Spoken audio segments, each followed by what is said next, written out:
Bem-vindo, bem-vindes, bem-vindas. Professor Marcelo Ferreira, Partido dos Trabalhadores, Diretório Municipal de Mojimirim. Nós estamos com educação e formação política. Esse é um espaço no canal YouTube do Partido dos Trabalhadores de Mojimirim, onde temos a necessidade de realizar aqui todas as nossas oportunidades de realizar um encontro, de realizar uma oportunidade de debate, diálogo e também na caminhada fraterna do companheirismo na opção da militância política.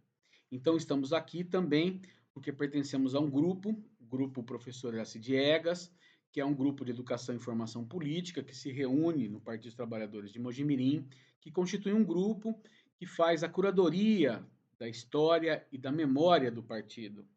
Nas últimas observações nesse canal, nós temos aqui a história do Partido de Mojimirim, seus 44 anos. Temos companheiros e companheiras que graciosamente, fraternalmente e também no colaboracionismo puderam estar dialogando, pensando e fazendo política, a pensar a história do Partido dos Trabalhadores durante esses 44 anos de existência. Esse ano completaremos 45 anos, é 2026. Estamos aqui falando para o julho de 2026. Então, esse grupo, professor Elci Diegas, de Educação e Formação Política, se reúne para constituir esse livro de memórias dialogando com a história do Partido de Mojimirim. Uma oportunidade belíssima na qual nós reverenciamos aqui a curadoria desses propósitos, né? Eu tenho o companheiro Lázaro César, um sindicalista, um educador popular, um administrador de empresa, uma pessoa muito capacitada, intelectualmente falando, e com uma história belíssima na trajetória sindical na nossa cidade, na nossa região, que me acompanha nessa trajetória dessa formação política, nesse movimento que nós estamos fazendo, nessa organização de saberes para poder dialogar e pensar a história do Partido dos Trabalhadores de Mojimirim. Vem aí o livro de História do Partido dos Trabalhadores de Mojimirim. Eu tenho de minha autoria, eu confeccionei todas essas lives, dialoguei com todas elas, incluindo um texto, aonde nós colocamos e categorizamos todas as nossas oportunidades nas transições que nós tivemos aqui na militância política, começando no final da década de 70, iniciando a década de 80 com uma militância maravilhosa, e assim nas transições do tempo. Década de 90, resistência, persistência, e seguindo em frente. Hoje estamos aqui como também como um processo inaugural de pensar também que constituímos um centro de educação e formação política, história e memória do Partido dos Trabalhadores.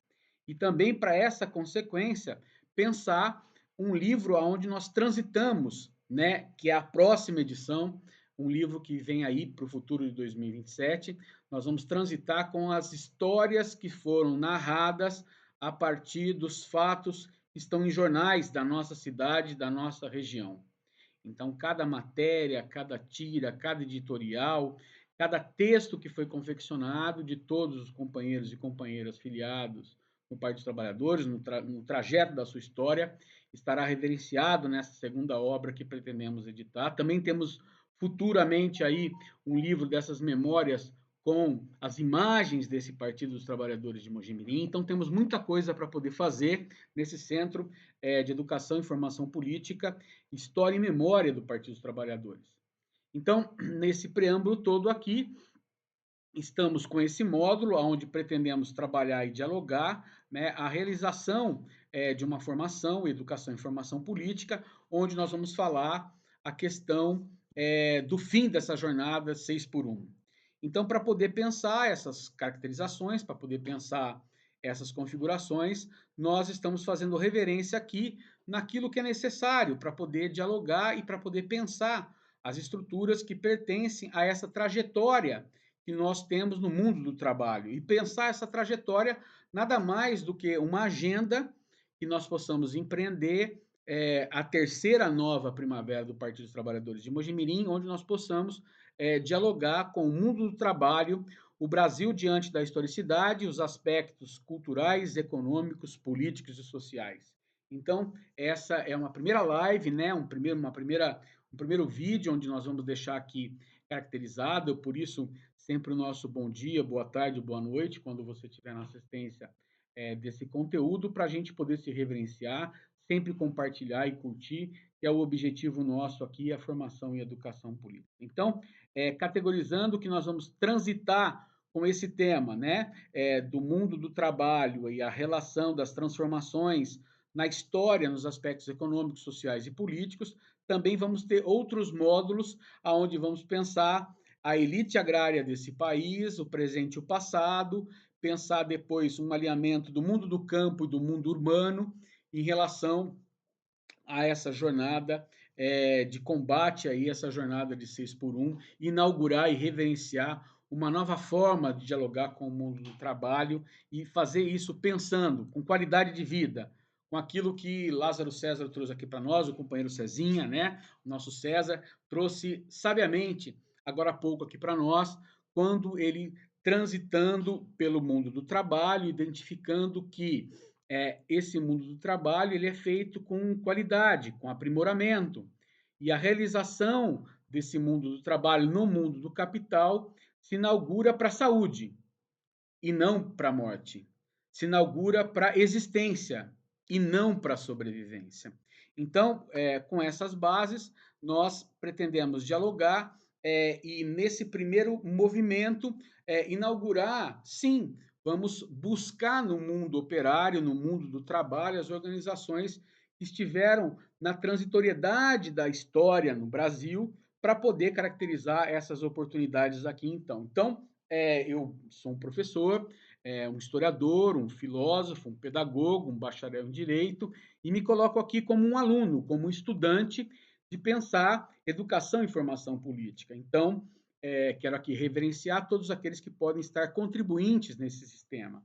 Então, para poder pensar no Brasil, no último século, no século XX, nós temos um primeiro movimento muito forte, muito candente, que é o Nasceturo, né, onde nasce o anarcossindicalismo, que é o primeiro congresso operário brasileiro que ocorre na cidade do Rio de Janeiro, né, de 15 a 22 de 1906. Né? Nós estamos no início de século, onde a imigração, né, estrangeira, a imigração italiana, espanhola, né, fortemente marcada já pelas suas transições e pelas suas possibilidades, trouxeram para nós a primeira organização, né, uma confederação operária brasileira. Então, desse primeiro movimento saiu um almanaque, a voz do Brasil, né, a voz do trabalhador, que era essa voz brasileira que ia para dentro das fábricas, das primeiras manufaturas, do comércio em geral, aonde a força-trabalho ela se verificava,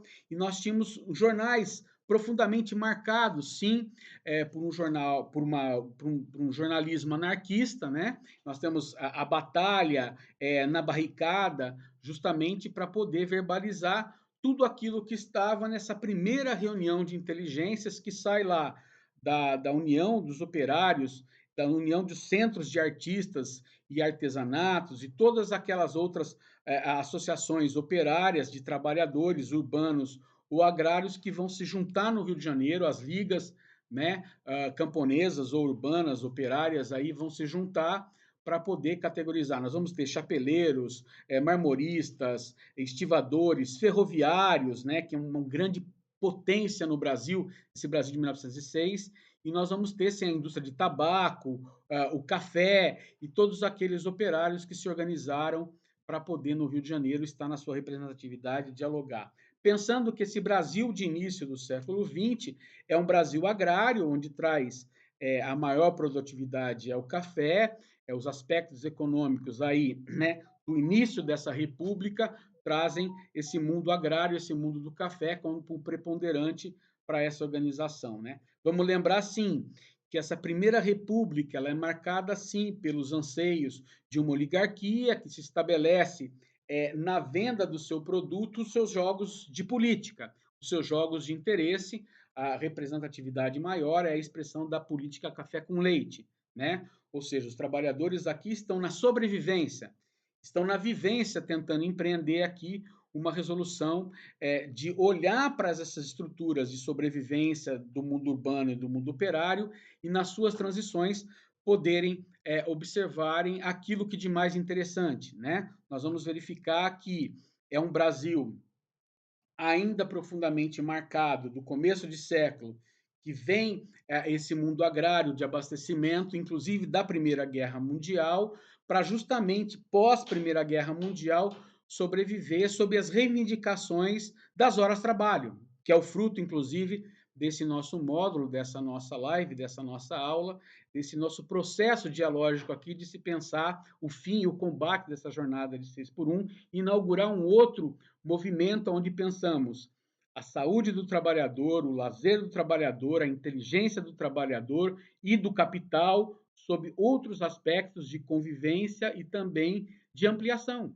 Porque se você vai cuidar da saúde, você vai merecer novos espaços de vivência, você vai merecer novos espaços de convivência. E todo o capital se engrandece com essas movimentações. No mundo, há belíssimas experiências que vão tratar desse assunto e vão reverenciar essas transformações. Então, vamos aqui categorizar esses trabalhadores que saem lá do primeiro Congresso Operário, mas nós temos aqui a primeira greve da Estrada de Ferro do Noroeste do Brasil, né? Nós temos ali na barranca do Rio Paraná, em Três Lagoas, né, o Porto Jupiá, Estrada de Ferro Noroeste do Brasil. É uma reivindicação pelas condições de trabalho, pelas horas de trabalho, pelos salários que eram pagos ali e pelos trabalhadores que morriam no trecho da Estrada de Ferro da sua construção. Então, esse trem, essa formulação, pertencia também a uma organização operária que tinha, sim, um jornal que era vinculado à Lanterna, que trazia, sim, o debate para pensar o autoritarismo, a opressão diante da carga e diante do volume de trabalho e das condições precárias da sobrevivência, de alimentação e de outras garantias que são necessárias para a existência do mundo do trabalho, uma existência na inteligência, no engrandecimento de tudo aquilo que está na saúde, né? De tudo aquilo que está nas melhorias do humano de acordo com a vivência nesse capital. Então, olhando para essa condição, nós vamos ter um estopim de olhar para essas questões sociais, para essas mobilizações operárias, e o Estado olha com essa grandeza e vai dizer: não, isso tudo não é uma questão social, é um caso de polícia, é uma agitação.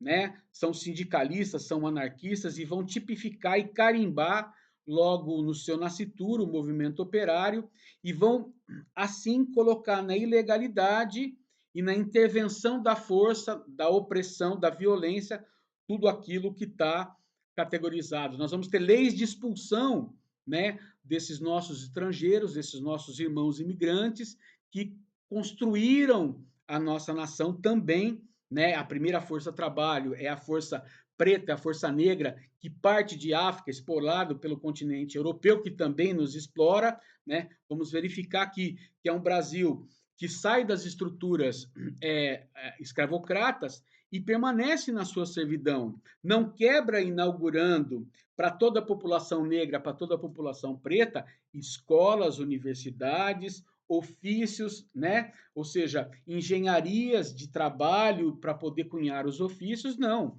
É justamente uma troca, né, através de uma escritura, de uma carta, e as pessoas passam a continuar vivendo daquilo que viviam anteriormente, da servidão. São poucas as oportunidades que vão existir na configuração de outros processos. E aí a imigração europeia traz consigo a experiência do outro continente, aonde já havia uma luta, uma reivindicação, uma organização dos trabalhadores. Nós vamos ter aqui, em 1907, a lei, né, um decreto que vai denominar a expulsão desses imigrantes por estarem presentes nessa relação de trabalho. Nós vamos ter a Lei Adolfo Gordo, um decreto que vai intensificar a repressão, revogando as garantias, inclusive, que tinha as pessoas para serem deportadas, e justamente essa opressão vai em cima do anarcossindicalismo. Né? Então, de um lado, nós temos os trabalhadores pensando na vivência do trabalho, para reivindicar não 16 horas de trabalho, não 12 horas de trabalho, mas para reivindicar garantias que permanecessem nas 8 horas na idealização de uma realidade ainda para a época. Né? Havia superexploração para cima das 16 horas, né? Onde mulheres e crianças também morriam dentro das fábricas, dentro das fabriquetas, dentro das próprias máquinas, porque pertenciam a essa condição de exploração. Não havia licença maternidade, licença paternidade, não havia descanso semanal, muito menos férias.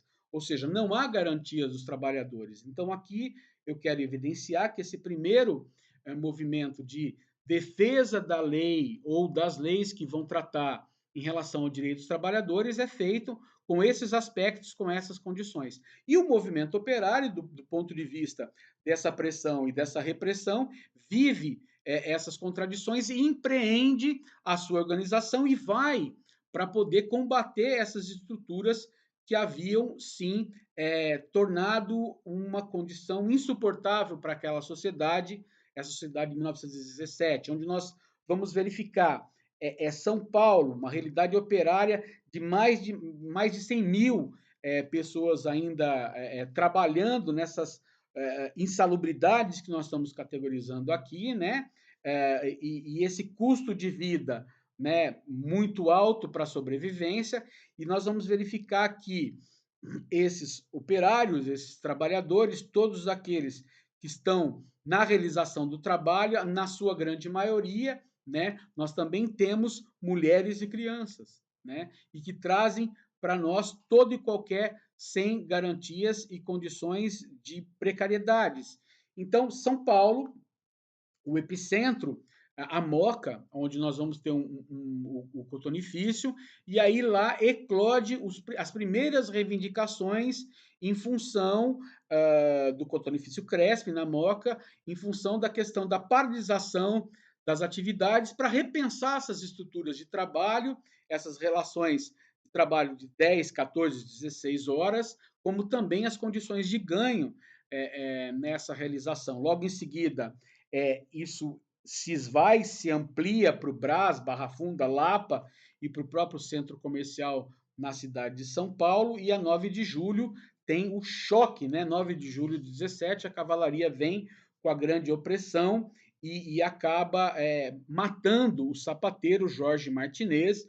Isso traz para nós um marco fundante aqui, onde o Estado está atentando contra a vida dos trabalhadores, através das suas leis, através das suas condições opressivas. E aí o primeiro mártir que nós temos de trabalhador morto pela polícia, pela opressão do Estado, pela reverência militar, é José Martinez, o sapateiro. Então, dessa situação eclode, sim, toda uma organização para reivindicar as estruturas e cobrar dessas estruturas do Estado e do capital, dos empresários, que eram os donos de fábrica e também do campesinato, aqueles que eram relacionados às propriedades de terra, outras formas de pensar a partir dessa exemplificação de São Paulo. Então, traz sim um mar humano para as ruas, para o funeral de José Martinez, o sapateiro que é morto, sim, nessa primeira eclosão em 9 de julho, em relação à cavalaria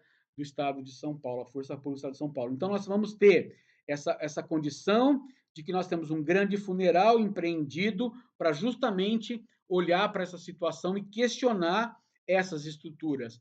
E nós não temos as liberdades civis e as garantias dos trabalhadores, e não existem nesse processo, só há um meio de ganho para a sobrevivência e para a vivência, e é preciso repreender essas condições, né? Ou seja, o papel das mulheres, né, e dessas crianças nessas fábricas são fundantes, tanto que as mulheres são a maioria da força-trabalho nesse processo, e na greve de 1917, que paralisa a cidade de São Paulo e pulveriza para todo o Brasil um ponto aí de convergência na luta dos trabalhadores na defesa de uma pauta de melhoria das condições de trabalho, inclusive precariamente, de todos aqueles que estão lá. E na ponta aqui dessa relação está a reivindicação das mulheres que estão ali, sim, trabalhando arduamente para essa situação. Não diferentemente, verificar que, por essa condição, já em 1917, nós vamos ter, sim, né, olhar para essas estruturas e verificar que a história do movimento operário no mundo passa também por uma caixa de ressonância E nós temos, sim, a todo momento, uma força bruta empreendendo contra todos aqueles que estão nas fábricas ou no campo para o ganha-pão. Então, pensar que se uma força pública vem para o seu primeiro batalhão e assola a todos os trabalhadores, cometendo um homicídio em relação a José Martinez, que se torna um Marte, nós temos essas mesmas condições nas milhares de fábricas espalhadas, São Paulo, Brasil e mundo, e assim o fazem também. Não é à toa que nós temos lá, né, a primeira condição de reivindicar a condição do trabalho e do Dia da Mulher é porque nós temos uma greve operária acontecendo em 1908 até 1909, 15 mil mulheres marcham na cidade de Nova York e, por conta dessa relação, logo em seguida, 2 anos depois, acontece a situação precária e que traz para nós um ponto de convergência também, um segundo ponto de convergência na luta dessas grandiosas mulheres que vão reivindicar os seus trabalhos, mas 146 jovens são mortas na Triângulo Shirts-Warts, que é uma fábrica de tecidos aonde os patrões trancam a fábrica, há um incêndio, um pequeno incêndio que se alastra, acometendo 146 mulheres mortas, na sua maioria imigrantes, estando nos Estados Unidos da América do Norte. Então, verifica que essas mulheres empreendem uma nova função em relação ao trabalho. Não é à toa também que, para a Revolução Russa, a 1917, as portas do Palácio de Inverno, nós vamos ter, sim, as mulheres empreendendo, as trabalhadoras empreendendo a luta pelo pão. E na luta pelo pão, elas foram alvejadas e cravejadas de bala nessa relação e iniciaram toda as suas mobilizações junto à trincheira de seus maridos e junto à trincheira também porque eram operárias. Então, nós vamos verificar que todas essas possibilidades elas se encontram diante da opressão e da repressão do Estado, do braço armado, né, da pata do cavalo aqui, que é um movimento da cavalaria, na criminalização dos operários e na ordem burguesa, né, da ordem desses patrões, desse capital contra todos aqueles que estão na relação. E quem é que está nessa relação da burguesia, daqueles que possuem os meios de trabalho, os meios de produção? Todos os atores que são proprietários, tanto de terras quanto de fábricas. Quem são aqueles que estão como operários, como proletariados, como trabalhadores? Todos aqueles que vendem a sua força de trabalho para a constituição de uma jornada, para poder pensar um assalariamento dessa relação. E não há aqui, nesse choque, né, a reivindicação de convergência. Né? Cada qual, no caso, o operariado se entrincheira para dizer é preciso mudar as estruturas, mas de outra forma também a burguesia também não desce da sua posição de soberania para dialogar sobre o assunto. Então nós vamos ter sim, né, a cidade de São Paulo, o exemplo maior de 9 de julho a 12 de julho, uma paralisia total na cidade de São Paulo, justamente mais de 70 mil trabalhadores estão às ruas, entrincheirados contra essa cavalaria, contra a opressão do Estado. Então, é importante caracterizar, né, a violência do Estado contra os direitos humanos, né, contra suas relações de sobrevivência econômica, e é um Estado que não pensa essa relação nesse primeiro momento. E nessa trajetória, do primeiro eco dessa trajetória, nós precisamos evidenciar tudo aquilo que está no anarcossindicalismo, na ruptura de uma luta do sindicato para quebrar esse Estado opressor,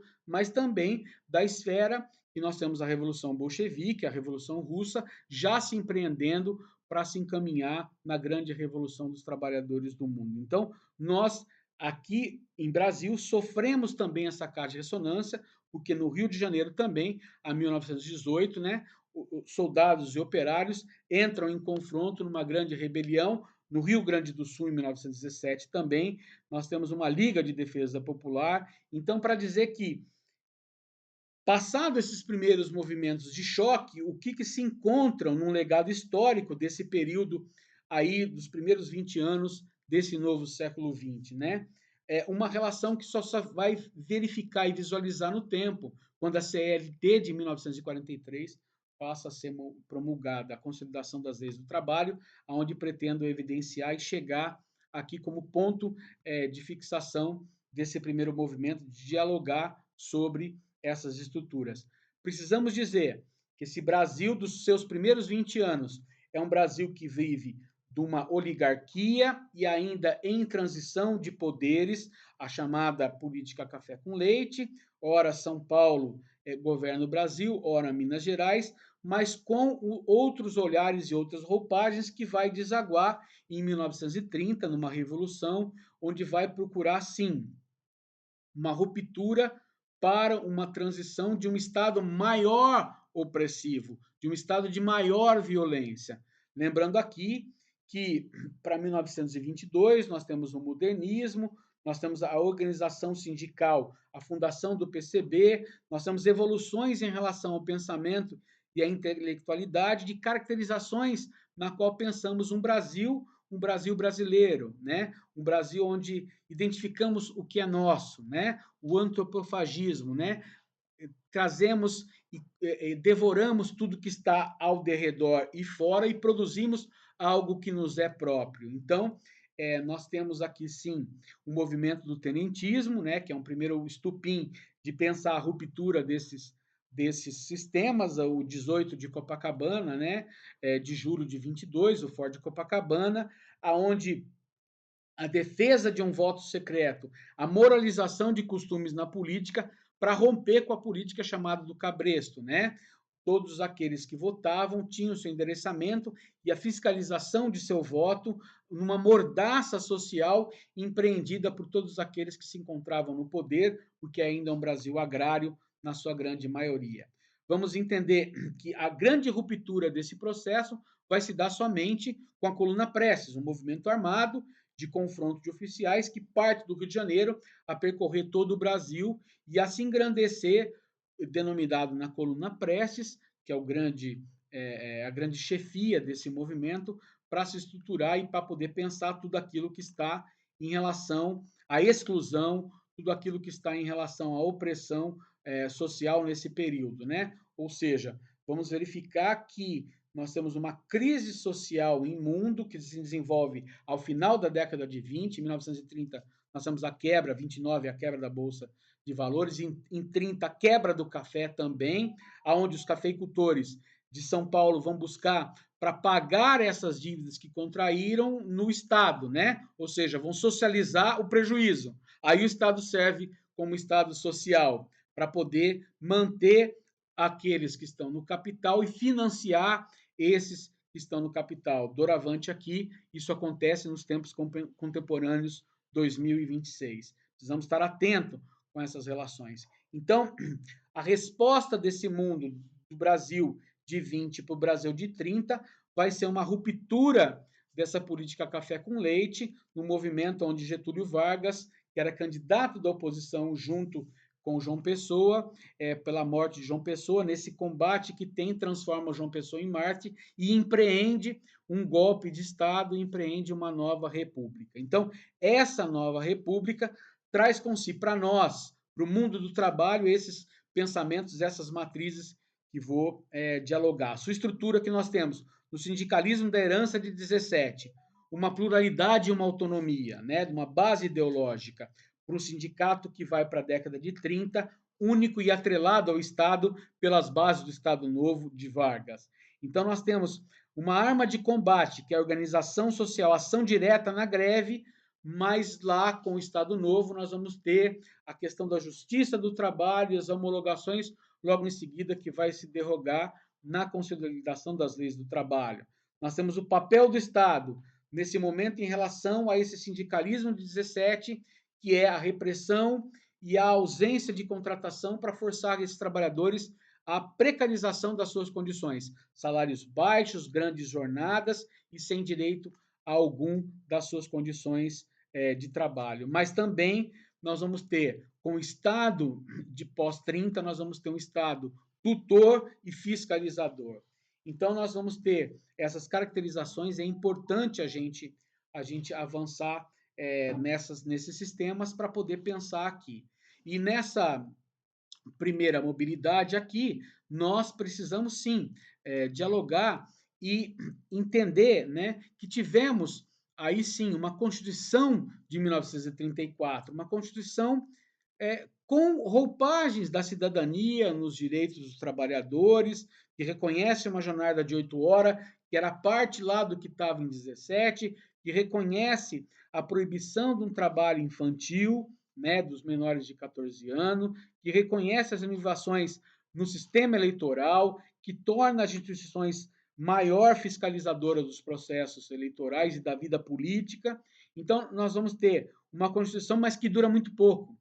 Em 37, por esse golpe de Estado de Getúlio Dornelles Vargas, vai trazer sim outras roupagens através de um governo provisório, que é de 30 e 34, um governo constitucional denominado de 34 a 37, e depois de 37 a 45, toda essa roupagem que começa em 30 e Vargas descende desse poder em 45 através da sua morte em relação aos próprios pecados que ele comete, as próprias carências e faltas em relação ao trabalho, em relação a todas aquelas condições opressivas que nós vamos dialogar aqui a seguir, né?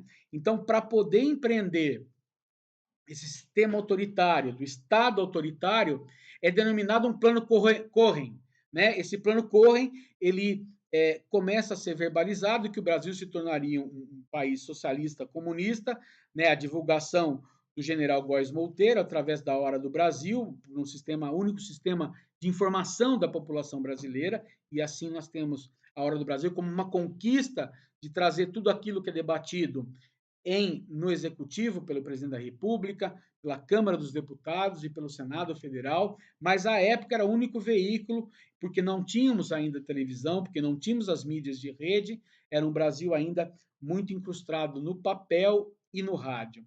Então, ele traz essa notícia, essa narrativa fantasiosa e essa ameaça vermelha, e o Brasil, por Vargas, decreta o estado de guerra e consegue empreender em 10 de novembro, um golpe de Estado, onde senta no poder e estabelece algumas bases recorrentes que ele vai dialogando e vai pensando com vários setores, né? Nós temos a Ação Integralista Brasileira, uma organização autoritária, com roupagens de militaristas, próximos do que éramos as organizações de Hitler e de Mussolini em Alemanha e Itália. Então, pensar essas estruturas desse Brasil, pensar o Estado Novo como uma única forma opressiva, como uma única forma excludente e totalizadora de pensar tudo aquilo que está nessas relações. Então, aqui, nesse primeiro movimento de pensar o fim da jornada 6x1,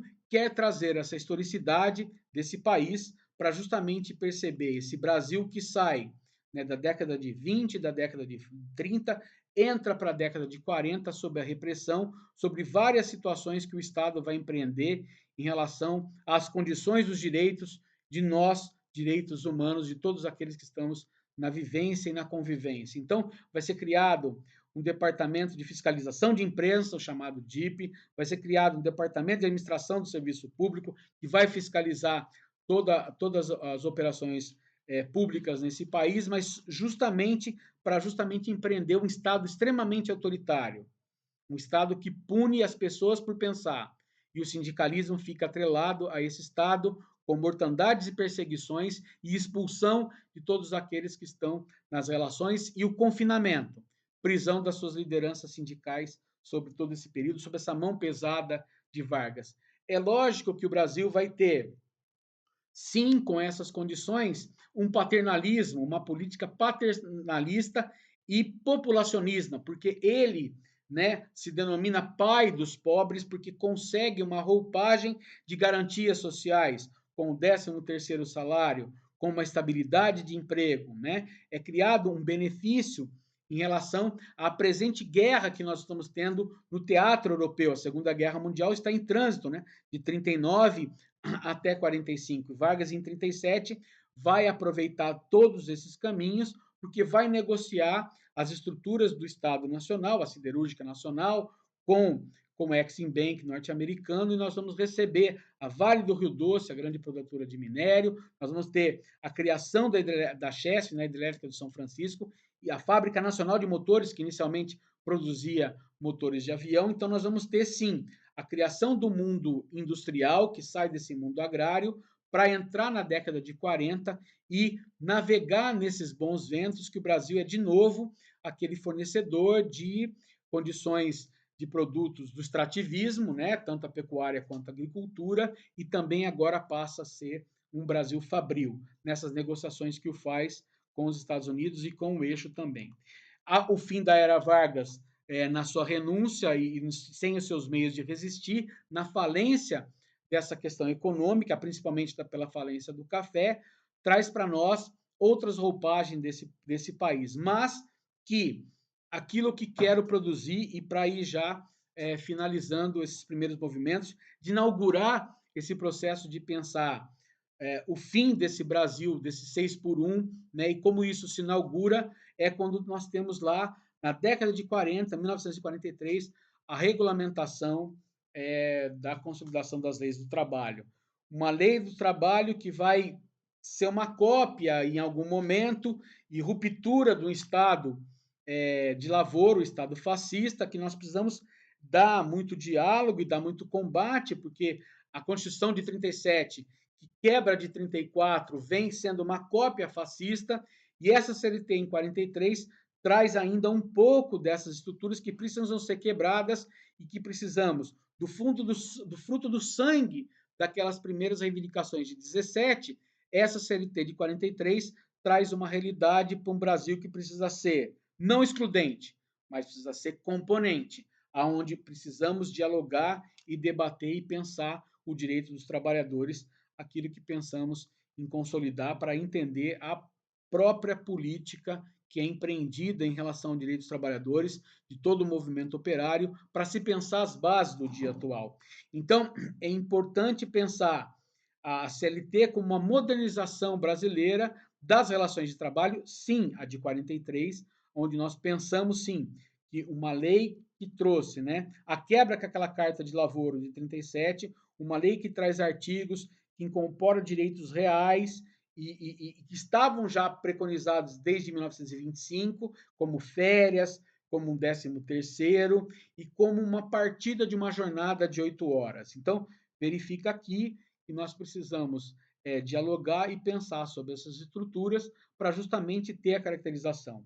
E saber que é um Estado que sobrevive ainda com cunho de paternalismos, com cunho de algumas mudanças das empresas, inclusive dos seus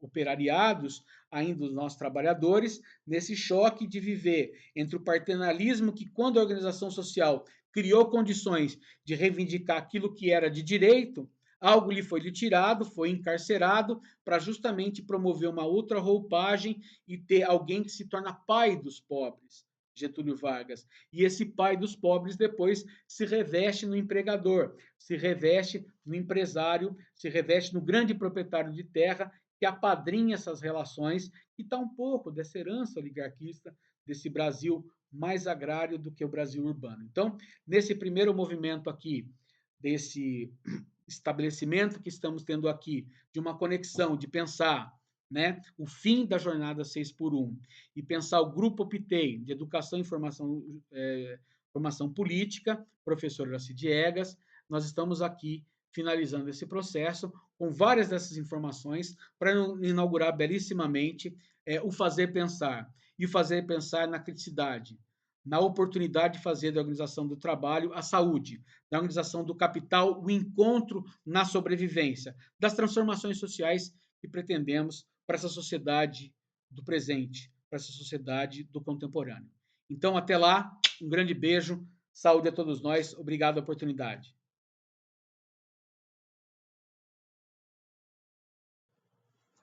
Boa noite, bom dia, boa tarde a todas e todos.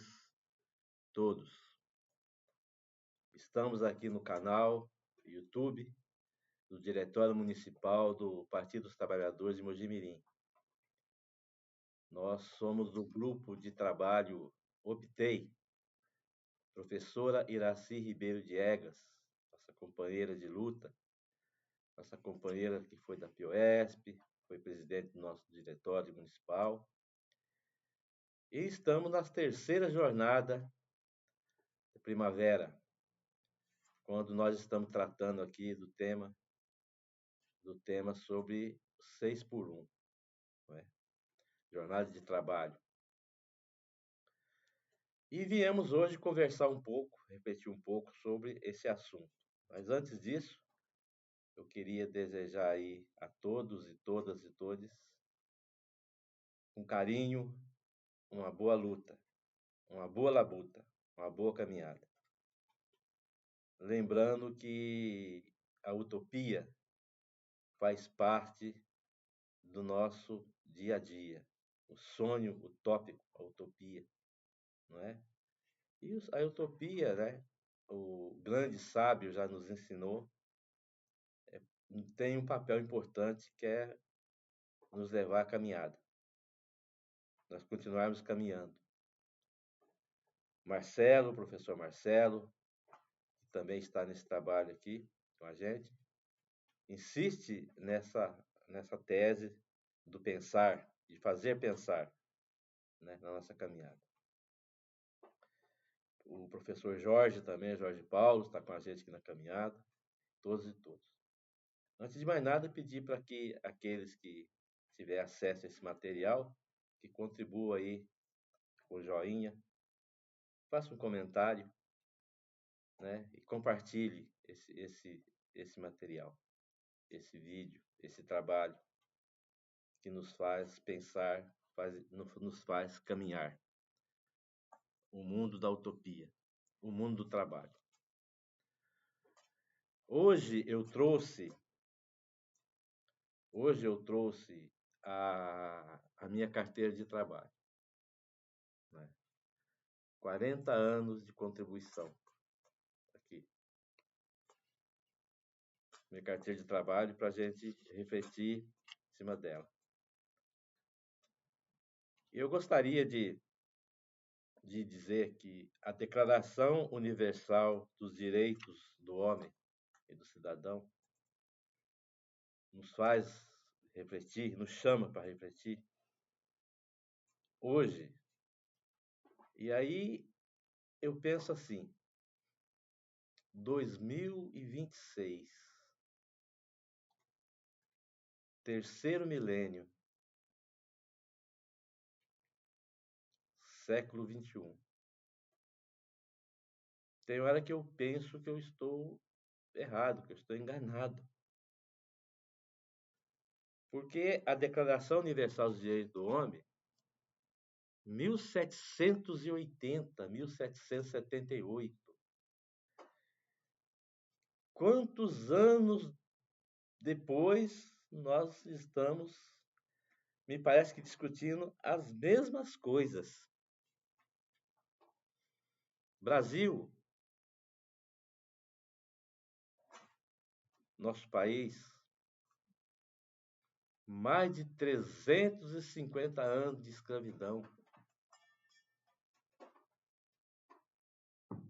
aonde os nossos irmãos indígenas foram escravizados, na sua maior parte foram extintos, foram assassinados.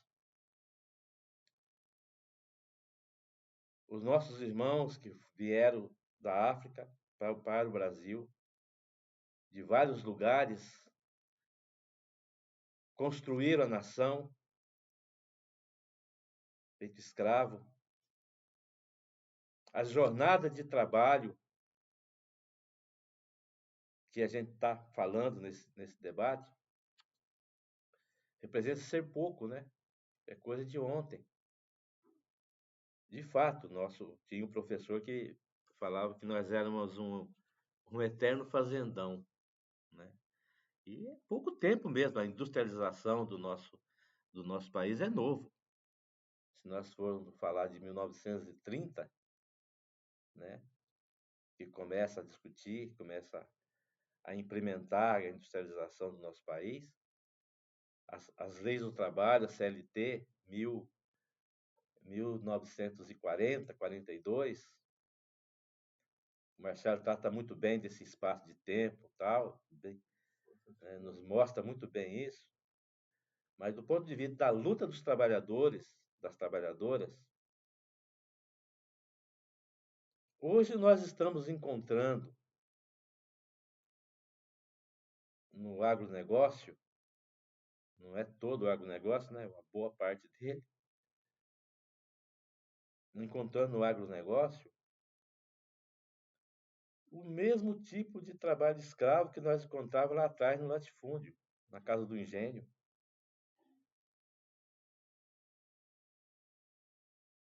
A todo momento aparece notícia que o Ministério do Trabalho, o Ministério Público do Trabalho libertou das algemas, da peia, trabalhadores e trabalhadoras, 29 trabalhadores aqui, 30 acolá, empregada doméstica, 50 anos trabalhando sem salário, sem direito a férias, sem direito a fundo de garantia, sem direito a nada.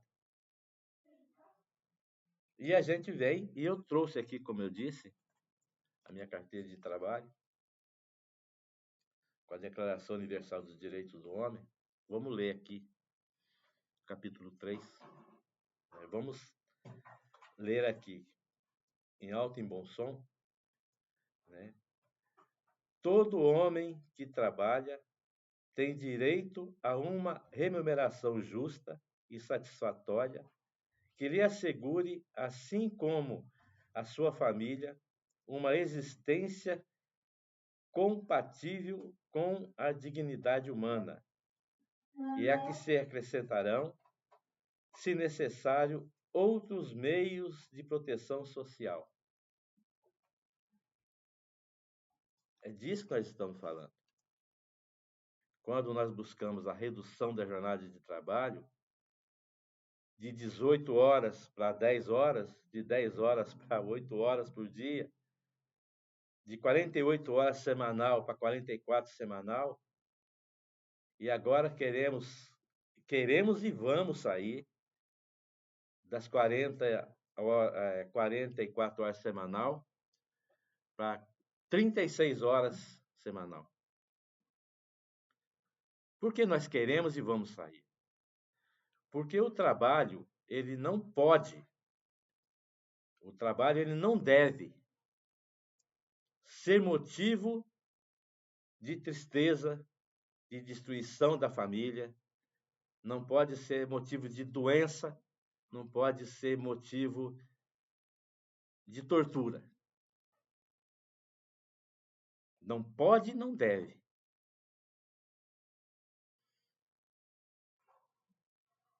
Por isso a luta dos trabalhadores, a luta do homem, da mulher, do jovem trabalhador, da jovem trabalhadora, e aqueles que estão a caminho do aprendizado,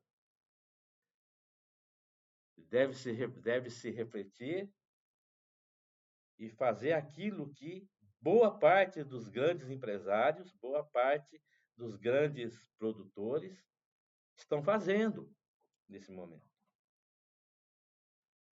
Por que o Senado, o senador Alcolumbre, está sentado em cima da lei? Está travado, ele não despacha por quê? A mando de quem? Porque os grandes empresários, o capital financeiro, que é aquele que manda, aquele que determina, como eu disse outro dia, ele não compra só a minha força de trabalho. Ele não compra só o meu conhecimento.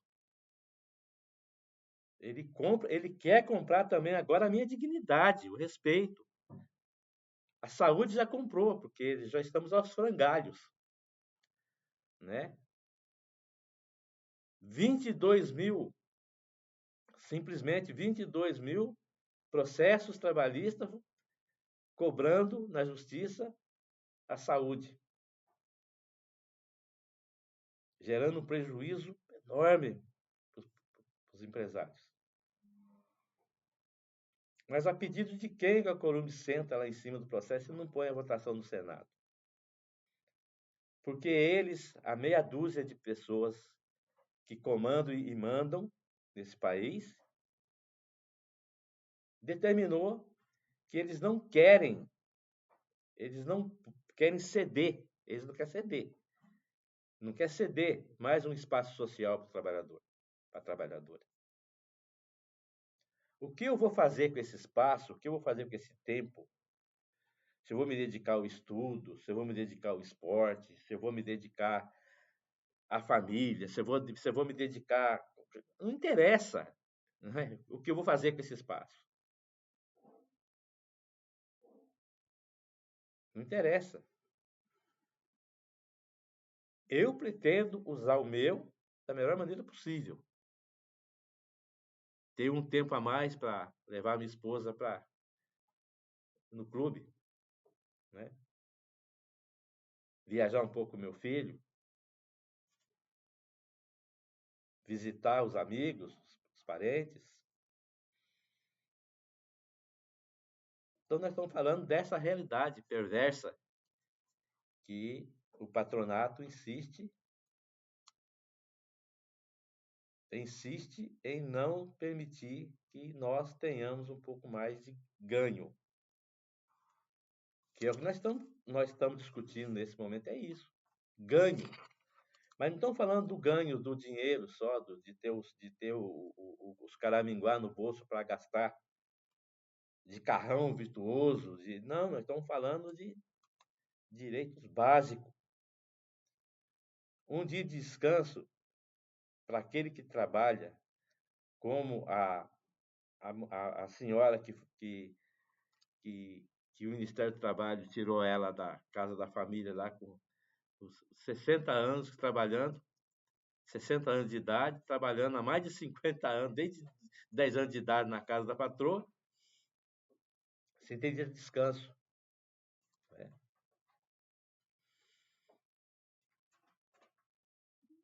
E parece brincadeira o que a gente está dizendo aqui.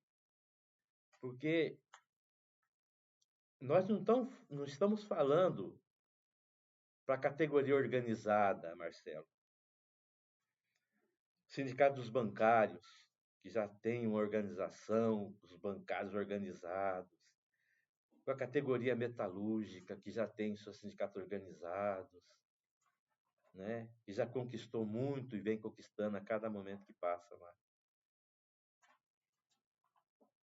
Nós estamos falando dessa realidade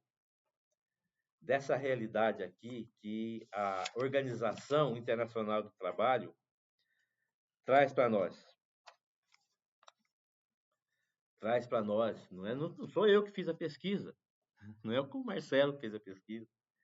Né? Traz para nós aqui, ó. O Brasil é o país com mais empregados domésticos do mundo. Olha, nós já falamos disso em outra oportunidade. De acordo com a Organização Internacional do Trabalho, são 59 milhões de pessoas.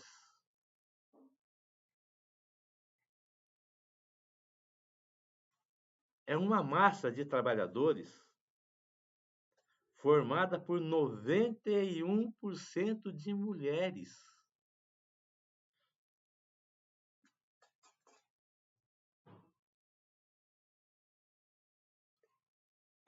Esse pessoal que nós estamos tratando aqui, estamos falando aqui, é as trabalhadoras e os trabalhadores domésticos, no caso aqui 91% são mulheres, é que muitas delas entram de madrugada, começam a trabalhar ao nascer do sol, e muitas delas não param com o pôr do sol.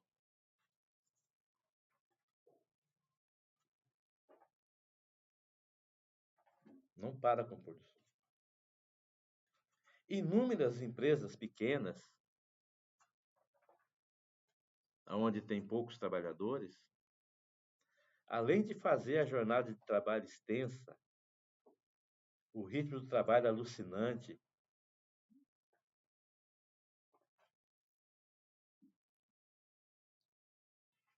a pressão por produção, ele também não descansa o domingo, que é o 6 por 1. Porque o patrão não pede para ele fazer hora extra, não. Obriga. Se ele faz hora extra, ou se ele faz hora extra, se ele não falar que não vai, ou se ele falar que vai e não for, na segunda ele ganha de presente o aviso prévio.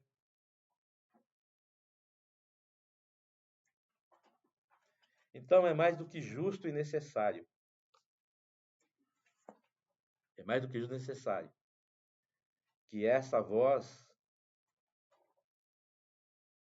a voz da rua, tem que chegar até o Senado, porque a Câmara dos Deputados fez seu papel, já votou, agora está no Senado. Mas aí eu chamo a atenção também, saindo um pouco, mas no mesmo rumo, porque os senadores que estão lá e se negam a votar, e se negam a discutir a pauta, e aqueles que se negam a discutir a pauta, eles não chegaram em Brasília, lá, não foi abduzido de outros lugares, chegou em Brasília. Desceu lá, apareceu lá em Brasília, não. Ele teve voto. Você lembra que nós saímos de casa lá em 2022 e fomos até as urnas e lá nós escolhemos o nosso senador, escolhemos o nosso deputado, escolhemos o nosso governador do estado, escolhemos o nosso presidente da República? Eles estão lá com o nosso voto. E eu estando aqui num canal do Partido dos Trabalhadores, do Diretório Municipal de Mojimirim, eu não posso me acovardar de dizer isso. Além de nós lutarmos para a conquista de leis que nos beneficia no dia a dia, que nos traz a dignidade, nós não estamos nos negando a trabalhar, porque o trabalho faz parte do processo da vida do ser humano, né? Só que quem trabalha tem direito à comida, tem direito ao salário e tem direito ao descanso, né? Quem falou isso também não fui eu, não. Foi o Paulo lá atrás, na carta de Paulo, lá atrás, lá, num tempo longínquo, né? Então, meus queridos, minhas queridas, companheiros e companheiras, como nós nos acostumamos a tratar no movimento sindical, eu ainda sou do tempo que nós nos tratávamos de peãozada, né? Peãozada, peão.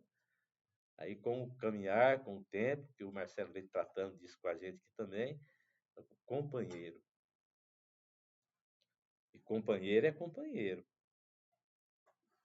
né? Chega a ser companheiro levantar a cabeça, o outro está desanimado para ir para uma greve, nós ia para a greve para tirar mais aumento de salário, para tirar mais recursos, uma hora extra, né? Porque nós temos que trabalhar, não tem como. Eu estava recordando o sufoco na Constituinte, quando nós já discutíamos jornada de trabalho lá. Nós não estamos pedindo 40 horas agora aqui, no 2026, não. Nós já pedimos lá na Constituinte em 86. Nós já falávamos em redução de jornada de trabalho, 36 horas semanal. Nós conquistamos 44. Vendo a luta da classe trabalhadora, do desenvolvimento dos trabalhadores, essa organização. Então é isso, meus companheiros, eu fico por aqui e, mais uma vez, eu peço que aqueles que tiver a oportunidade, que dê um joinha, né, que faça um comentário e que compartilhe, para nós podermos pressionar, inclusive, o Congresso Nacional, o Senado, para que urgentemente,